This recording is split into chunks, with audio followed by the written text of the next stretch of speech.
किसी ने बड़े कमाल की बात कही है कि मुझे नहीं मालूम कि पाप और पुण्य क्या है, बस इतना पता है कि अगर आपके किसी काम से किसी का दिल दुखे तो वो पाप है, और आपके किसी काम से किसी के चेहरे पर मुस्कान आए तो वो सबसे बड़ा पुण्य है।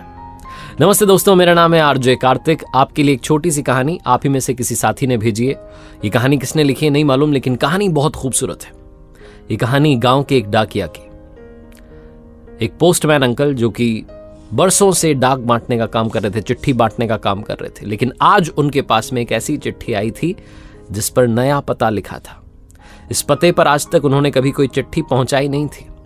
सारी चिट्ठियां बांटने के बाद वो उस घर पहुंचे जहां का पता लिखा हुआ था। उस नए पते पर पहुंचे, दरवाजा खटखटाया, आवाज देकर के कहा, पोस्टमैन, चिट्ठी आई है।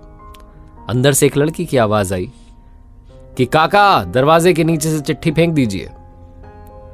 पोस्टमैन साहब जो थे, इनको गुस्सा आ गया कि मैं इतनी दूर से चिट्ठी देने के लिए आया और ये अंदर से महारानी साहिबा को यहां तक आने में जोर आ रहा है। कहने लगे, अरे रजिस्ट्री है, हस्ताक्षर करने पड़ेंगे, बाहर आओ। अंदर से आवाज आई, आती हूं। 2, 3, 4, 5 मिनट हो गए, अंदर से कोई आया नहीं। इनको और गुस्सा आ रहा था कि अजीब बात है, चिट्ठी पहुंचाना है और अंदर कोई लेने नहीं आ रहा है। अंदर से 5 मिनट के बाद तकरीबन दरवाजा खुला।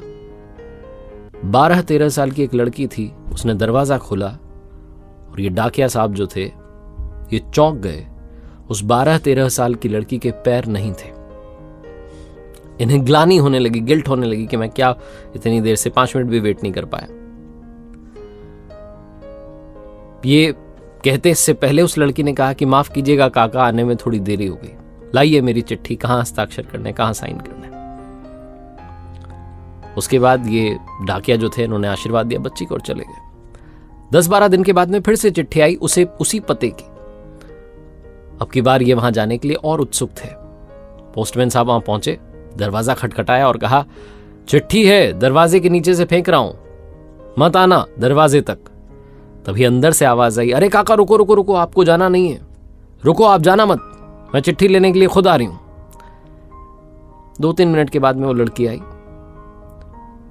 और आकर के कहने लगी कि लाइए मेरी चिट्ठी दीजिए और आप रुके रहिएगा, मैं एक तोहफा आपके लिए लेकर के आ रही हूं। अंदर गई और वापस जब आई तो एक छोटा सा गिफ्ट था, एक पैकेट था। ये जो काका थे, डाकिया काका, ये कहने लगे कि अरे क्या, ये मेरे लिए क्यों? लड़की ने कहा, आप रख लीजिए, ज्यादा कुछ मत बोलिए, अपने दफ्तर जाकर के खोल लीजिएगा, तब तक नहीं, वादा रहा। ये जो पोस्टमैन साहब थे, बच्ची को आशीर्वाद देकर के अपने दफ्तर आ गए। दफ्तर आकर के वो गिफ्ट खोला, वो बॉक्स खोला तो उसमें इनके लिए चप्पलें थी। नंगे पैर डाक बांट रहे थे, किसी ने ध्यान नहीं दिया, लेकिन उस बच्ची ने ध्यान दिया और अपने काका के लिए चप्पल गिफ्ट कर दी।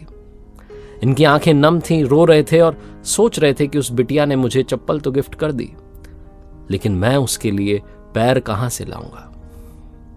और इन्हें फिर से वो बात याद आने लगी जब ये वो 5 मिनट भी वेट नहीं कर पा रहे थे, गुस्सा कर रहे थे। छोटी सी कहानी है, लेकिन ये कहानी सबसे बड़ी बात सिखाती है कि आज के जमाने में संवेदनाएं, इमोशंस जिसे कहते हैं, वो मर गए, इमोशनलेस हो गए हम। बहुत जल्दी जज करने लगे हैं, बहुत जल्दी लोगों के बारे में राय बनाने लगे। हमें इमोशनलेस नहीं होना चाहिए, क्योंकि इमोशन से ही, इन संवेदनाओं से ही ये संसार, ये दुनिया बड़ी सुंदर बनती है। अगर इमोशंस खत्म हो जाएंगे तो किसी रिश्ते का कोई मायना नहीं रह जाएगा। आखिरी में बस यही कहना चाहता हूं, मुस्कान बांटते चलिए, ज्ञान तो सबके पास है। ऊपर वाले के आशीर्वाद के साथ, अपनी सच्ची मेहनत के साथ और अपनों के प्यार के साथ कर दिखाओ कुछ ऐसा कि दुनिया करना चाहे आपके जैसा। याद रखिए, हर सोमवार सुबह 9:30 बजे मेरे साथ देखिए एक नई कहानी।